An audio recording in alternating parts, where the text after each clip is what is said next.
diferenciação entre católicos e evangélicos deu lugar, cedeu, porque nasceu uma nova espiritualidade no Brasil. O Brasil desses anos 60, 70, 80 era um Brasil de espiritualidade católica. Mas essa igreja tem data de validade. Ela não cresceu. Eu desde 2012 que eu venho dizendo que o crescimento dela terá o seu platô na década de 30. Exatamente aí, quando o IBGE diz que na década de 30 nós empataremos o povo que se chama evangélico em número de adeptos com os católicos.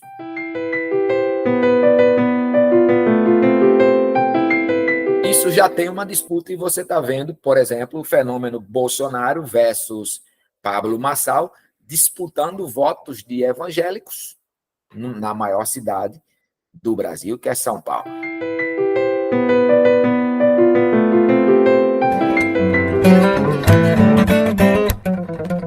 Olá, as boas-vindas a você. Este é o podcast Radar Direitos Humanos, um podcast do Departamento de Advocacy da Diocese Anglicana de Brasília, Igreja Episcopal Anglicana do Brasil.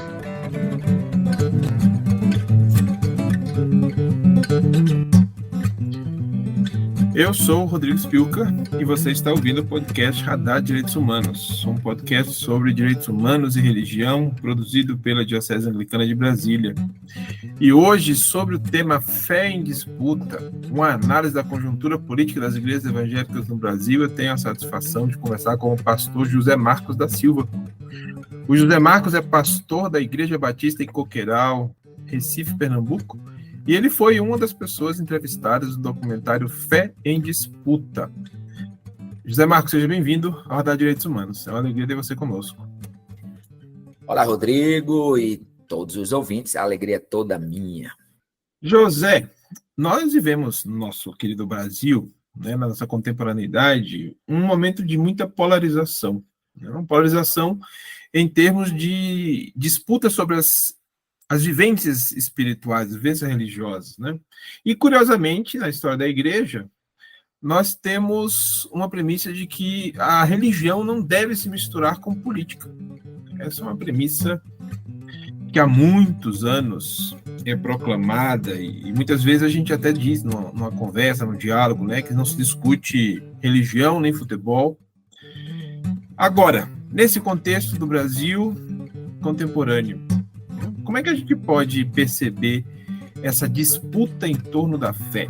Qual é esse contexto? Como é que a gente pode entender o que está acontecendo?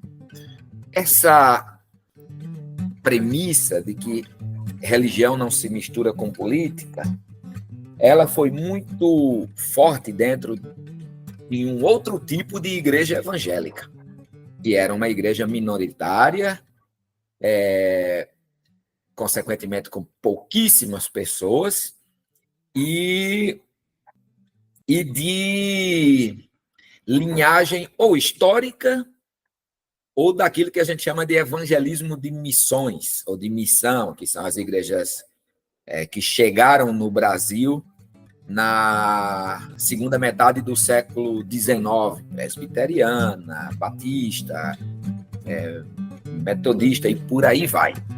Essas igrejas até os anos 60, até 70, posso dizer assim, elas eram a minoria da população e o seu percentual, principalmente quando o assunto era voto, não era tão importante. Você não precisava ser aliado da igreja evangélica, porque isso não era um fator decisivo, como é hoje, com milhões e milhões e milhões de evangélicos.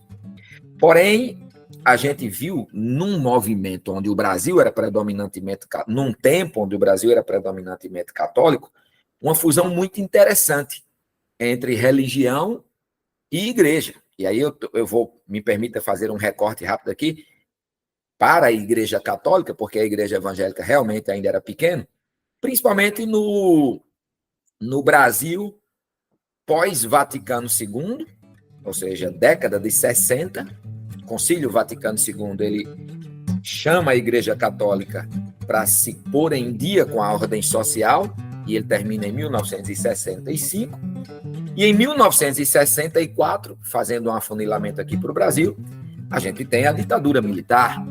E isso vai fazer com que esta nova igreja, e eu digo nova porque foi uma nova igreja mesmo, eu ainda estou falando da Igreja Católica, esta nova igreja, principalmente a partir de 1968, quando os bispos de toda a América Latina e Caribe se reuniram em Medellín e cunharam a expressão opção preferencial pelos pobres. Então, você tinha as ditaduras na América Latina e Caribenha, você tinha, então, a ditadura no Brasil em 64, e aí você vai ver nascer no Brasil um jeito de ser igreja animado por dois sopros, o do Concílio Vaticano II e da teologia da libertação, que faz a igreja se envolver fundamentalmente com a ordem social.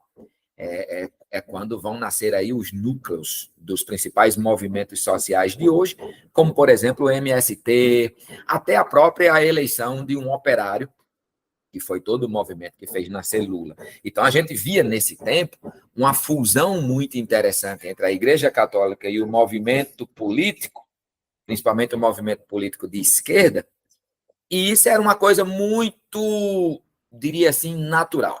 Quem era a igreja evangélica nesse tempo? Era um pedaço da população, era uma igreja pequena. O tempo passa, na década de 60 em diante, a gente tem um êxodo rural gigantesco. As igrejas históricas não dão conta de chegar nesses novos espaços geográficos, principalmente nas periferias das cidades. Cidades pequenas, como Petrolina, por exemplo, no interior de Pernambuco, se transformam em cidades grandes, e cidades como Recife e as demais capitais estouram, nasce uma periferia, as igrejas históricas e de missões não chegam nessa periferia com muita sorte, digo com muita eficiência, e nasce o movimento neopentecostal, no fim da década de 70. E esse movimento neopentecostal, junto com o movimento pentecostal, sobretudo a Igreja Assembleia de Deus, vai chegar com força onde chega gente. Daí o ditado, em todo canto tem igreja, Assembleia de Deus, Coca-Cola e Correios. E a gente não conseguiu chegar. Essa população que agora vem para as periferias e antes era católica, mas que agora não tem uma igreja para ir, nem tem um carro para se deslocar para os centros onde as igrejas estão, as históricas, não tem como chegar, vão ocupar essas igrejinhas que vão nascendo de maneira muito orgânica, principalmente os núcleos da Assembleia de Deus. E aí, meu amigo, o Brasil muda de espiritualidade em 40 anos, e esse povo cresce, e esse povo percebe que tem voto. Esse povo percebe que pode fazer um vereador, um deputado estadual, um senador, um governador. E aí sim você vai começar a ver essa igreja migrando de uma ética em que ela não se mistura com o Estado, inclusive grandes denominações como as batistas pregavam isso com muita força, a independência entre religião e Estado. Mas agora não, isso vai migrando, primeiro para a premissa crente vota em crente, depois para o descobrimento de que a gente pode eleger quem a gente quiser. Os grandes pastores midiáticos, principalmente, tomam conta disso, e agora sim a gente tem uma perfeita fusão entre essa nova igreja, que não é aquela dos anos 60, 70, mas é outra igreja, uma igreja pentecostal / neopentecostal, com o mundo da política fortíssimo, e aí você junta pólvora e fósforo, e a gente tem o que a gente tem hoje, essa migração de igreja e Estado não se misturam, para a igreja agora ocupa a máquina estatal para imprimir os seus, abre aspas, princípios do reino de Deus. E aí eu entendo que essa disputa é entendida a partir desse crescimento dessa nova igreja que vai nascer a partir, principalmente, dos anos 80, e esse projeto de poder que vai nascer principalmente nos anos 90, e que vai tomar conta desse crescimento de igreja de maneira da igreja evangélica, principalmente pentecostal e neopentecostal, de maneira tão acentuada e vai, então, misturar tudo. José, algumas pessoas têm compreendido que essa distinção tão clara que já foi, né? Durante muito tempo nós tínhamos uma distinção muito clara entre as pessoas de fé católica e as pessoas de fé evangélica. Mas também tem algumas pessoas que vêm dizendo que até 2030, numa perspectiva pelo Instituto Brasileiro de Geografia, pelo IBGE, que esse crescimento das pessoas de fé evangélica vai ultrapassar o número de pessoas de fé católica, apostólica, romana no Brasil. Esse é um prognóstico. Mas na tua perspectiva, que igreja evangélica é essa que vai crescer? Como é que a gente pode conceituar, identificar, que características essa nova igreja evangélica, vamos chamar assim, tem? Essa diferenciação entre católicos e evangélicos deu lugar, cedeu, porque nasceu uma nova espiritualidade no Brasil. O Brasil desses anos 60, 70, 80 era um Brasil de espiritualidade católica. O Brasil hoje, do século XXI, dos anos de 2024, é um Brasil de espiritualidade não mais católica, mas evangélica. Mas que evangélica é essa? Eu acho que é aí onde é a sua pergunta. Não é uma espiritualidade evangélica dos nossos pais. É outra espiritualidade evangélica que nasceu, que ela é, primeiro, neopentecostal. As igrejas que mais crescem hoje, elas têm um perfil pentecostal / neopentecostal. Elas são pequenas, interessante isso, não são grandes. Você tem uma igreja grande que explode, mas isso é um caso à parte. Por exemplo, 70% das igrejas de São Paulo, da capital de São Paulo, elas são independentes e têm menos de 200 pessoas. Então, elas são pequenas, periféricas, independentes, ou seja, não há um poder sobre ela, e mesmo quando há, como é o caso das igrejas da Assembleias de Deus, esse poder deixa essa igreja pequena livre para ir vivendo, contanto que ela obedeça a usos e costumes e siga a hierarquia. Ela é triunfalista, então é uma espiritualidade triunfalista, onde ser abençoado não é mais ser doado, mas é ser receptor de dádivas, e dádivas materiais, do carro, da grife, da casa, e por aí vai. E essa espiritualidade vai sendo forjada, principalmente com muita força, a partir dos anos 90, 2000, a Igreja Universal compreende essa espiritualidade rapidamente, ela abandona a espiritualidade que transitava em torno da possessão demoníaca, ou seja, você não é abençoado porque tem um encosto em você, tem um demônio em você. Ela abandona isso e ela diz, venha participar, e ela cria um sistema de amuletos, a corrente dos 70, a unção do sabonete, a corrente da rosa ungida, porque aí você vai vencer. E o que é vencer? Vencer é pagar suas contas, vencer deixar de ser cauda e ser cabeça. Ascensão social, ostentação e coisas desse tipo. Então, essa espiritualidade triunfalista, pentecostal, que lida com o poder pessoal, ela não é mais aquela espiritualidade de antigamente, que era uma espiritualidade que o bem tinha que ser coletivo, mas agora o bem tem que ser meu, tem que ser pessoal. Ela inunda as igrejas católica e evangélica, todas elas, e ela hoje é essa igreja evangélica que tem crescido. Uma igreja que olha para um sujeito como Pablo Marçal e diz, isso é um pedaço dela, óbvio, não é toda ela, e diz, este é o protótipo, este é o paradigma, este cara é filho de faxineira, e agora é milionário, ou que olha para um sujeito como Silas Malafaia, Cláudio Duarte. Todos eles são ricos, todos eles são importantes, todos eles triunfaram. E eu também quero isso para a minha vida. E o púlpito desse novo movimento de igreja que se chama Igreja Evangélica promete isso. Ou promete isso a partir dos bens materiais para aqueles que são pobres, ou promete isso a partir de uma vida light para aqueles que são classe média. São a nova onda das igrejas que a gente chama de igrejas pretas, né? Que imitam a Hillsong e por aí vai. Essa igreja é a igreja que está crescendo, mas essa igreja tem data de validade.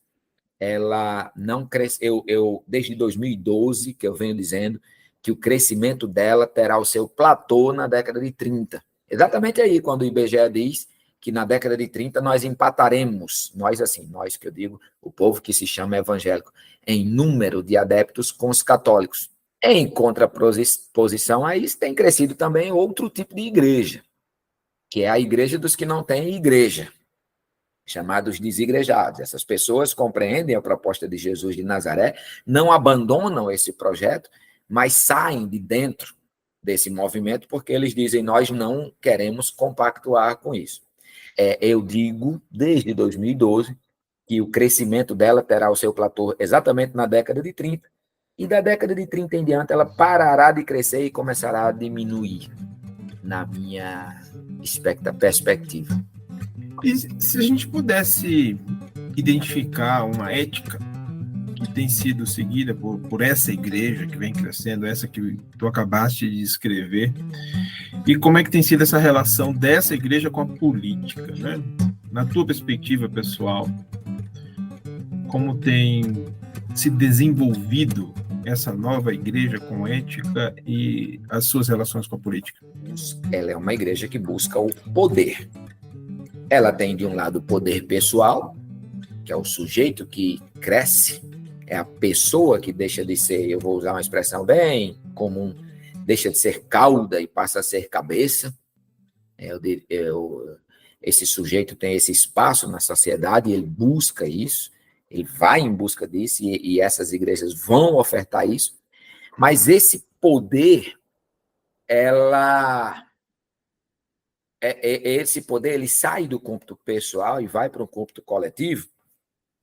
E aí é quando essa igreja entra na política para ter o ministro evangélico, o presidente evangélico, o deputado, o senador do raio evangélico, porque ela quer ter o poder também de impor o seu jeito ao restante da sociedade. Então, ela migra de uma igreja que mostrava a sua ética e a sua moral pelo viés do seu testemunho pessoal. Então, por exemplo, vamos pensar num atributo moral que é histórico na igreja, que é a família, sendo montada por uma relação amorosa heterossexual e um núcleo pequeno em que tem pai, mãe e filhos. Então, ela entendia isso e ela vivia assim. Então, por exemplo, o camarada era um prostituído, aí ele se convertia. Então, já estava certo de que ele tinha largado a prostituição. Isso era normal, fazia parte da ética e da moral. Agora não basta mais isso, até abre-se mão disso, mas a gente precisa impor isso. Então, para impor isso, essa igreja tem que ocupar espaços de poder. Espaços de poder que fazem as leis, são as casas legislativas, que julgam as leis, que é o poder judiciário, ou que opera a vida orgânica do povo, que é o poder executivo. Então, quanto mais ela ocupar isso, mais ela vai ter como impor a sua, abre aspas, ética e barra moral pela força. Isso é muito perigoso, porque você vai criando aí uma espécie de Talibã gospel, né? Onde, pela força, você que é homem não pode se casar com outro homem. Pela força, você que é uma menina que foi estuprada, vai ter que dar à luz a esse bebê. Pela força, você não vai usar essa droga X. É pela força. Bom, Como você não tem mais a força do testemunho, então você precisa, toda vez que a igreja perde moral, ela precisa do poder político e econômico. Então, como você não tem mais a força do testemunho, você vai em busca agora das outras forças, que são as forças políticas. É óbvio, então, que essas igrejas vão entrar numa disputa para ver quem senta nessas cadeiras e quem vai compreender isso. Não são as massas, não. As massas são só manobráveis. Quem vai compreender isso são os sujeitos que estão sentados nas cúpulas, nas presidências dessas grandes corporações religiosas, que vão usar as massas para trazerem esse poder para si próprios, por exemplo. De novo, vou usar o exemplo aqui de Malafaia. Ele tem o poder de convocar uma manifestação. Ele convocou uma manifestação na Avenida Paulista recentemente e convoca outra agora para o 7 de setembro. Ele se acha nesse poder.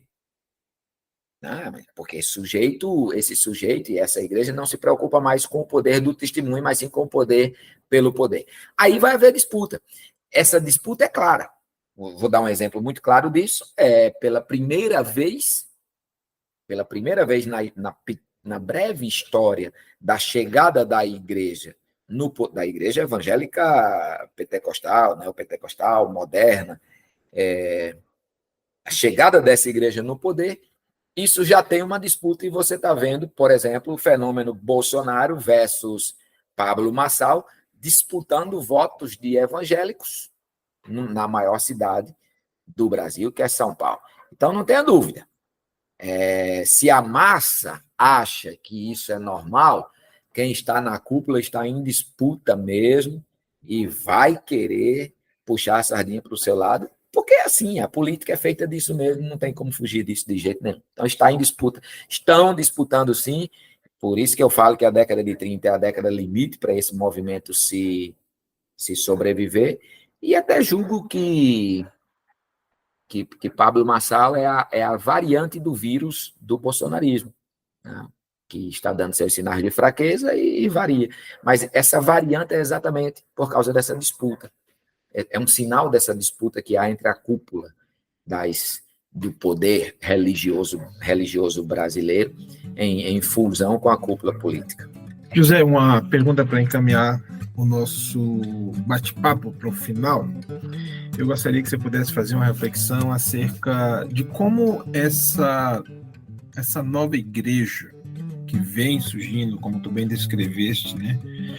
Como é que ela pode evitar, na verdade, uma pergunta dividida em duas fases. Primeiro, como é que essa nova igreja pode evitar o risco de retroceder em termos de proteção dos direitos humanos? Essa seria uma primeira pergunta. Né? Dentro dessa ética que você destaca, individualista, como é que a gente poderia pensar uma igreja evangélica que evitasse esse risco? E uma segunda pergunta, aí sim, para a gente concluir o nosso bate-papo, como é que essa igreja pode fazer para efetivamente avançar a proteção dos direitos humanos? Como é que a gente pode aliar uma espiritualidade contemporânea, pautada na convivência, no afeto, né? Para promover, de fato, o avanço dos direitos humanos nos templos e na vida das pessoas? Quando você fala essa igreja, você está falando da igreja que mais cresce, do ramo que mais cresce hoje, é esse? É essa que vai assumir a liderança em termos de números mesmo, né? Não, eu não acredito que essa igreja vai evitar retroceder, não. Eu acredito que ela vai retroceder mais. E eu torço para que ela retroceda mais, desculpe, mas é aquilo entre eu torço, eu vou dizer por que eu torço. Eu tenho um sermão que eu profetizo a queda da igreja para a glória de Deus. Desculpe, eu acho que eu torço, pegou pesado demais. Mas assim, eu parto do princípio bíblico que diz: quem está sujo se suje mais. Essa igreja, ela, mesmo tendo feito um belo papel de chegar no povo, e a gente precisa aprender lições com isso, ela presta um grande desserviço.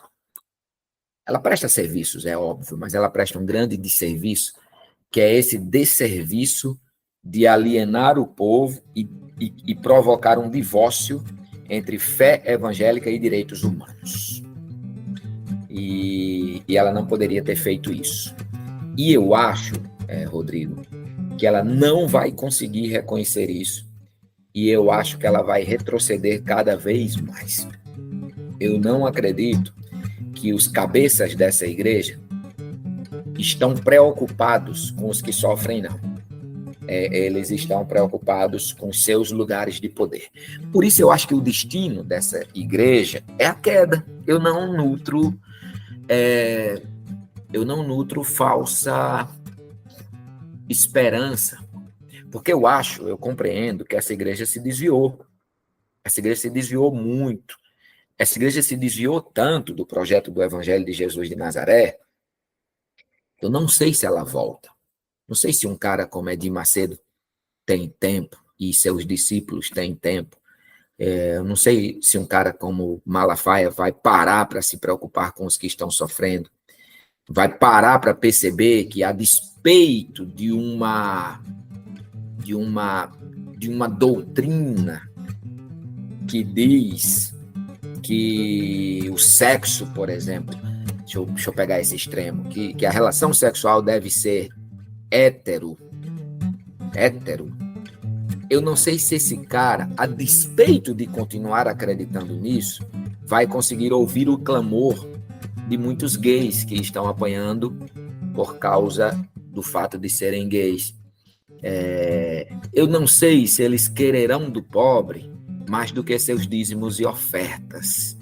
Eu não imagino que eles estejam intencionais no sentido de protagonizar o povo, de juntar o povo, de fazer o povo ser protagonista das suas conquistas, dos seus direitos. Eu acredito que eles preferem continuar vendo um povo manobrável do que um povo organizado e politicamente, religiosamente, socialmente ilustrado, né? Evoluído, vamos dizer assim.